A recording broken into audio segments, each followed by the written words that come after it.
সম্প্রতি কোরবানির ছাগল কাণ্ডে ব্যাপক আলোচনায় আসে জাতীয় রাজস্ব বোর্ডের ঊর্ধ্বতন কর্মকর্তা মতিউর রহমান। তার বিরুদ্ধে বিপুল অবৈধ সম্পদ অর্জনের অভিযোগ জমা পড়েছে দুর্নীতি দমন কমিশনে। চলতি মাসে প্রথম সপ্তাহে জমা পড়া অভিযোগটি যাচাই করে অনুসন্ধানের সিদ্ধান্ত নিয়েছে কমিশন।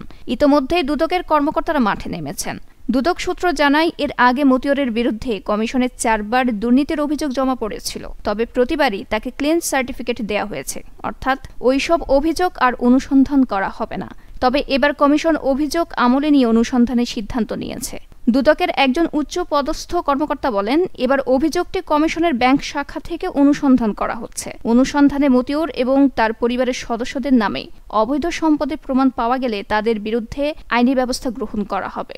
দুদক সূত্র জানায়, তার বিরুদ্ধে পাওয়া অভিযোগের নামে বেনামে বিপুল পরিমাণ সম্পদের তথ্য রয়েছে।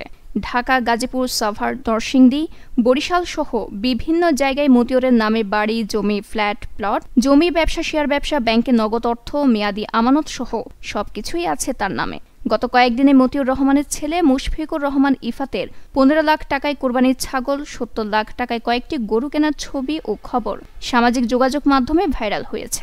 মতিউর রহমান বলেছেন, ইফাত তার ছেলে নয়। পরে জানা গেছে, ইফাত তার দ্বিতীয় স্ত্রীর একমাত্র সন্তান। নিউজ ডেস্ক, দৈনিক পূর্বকোণ।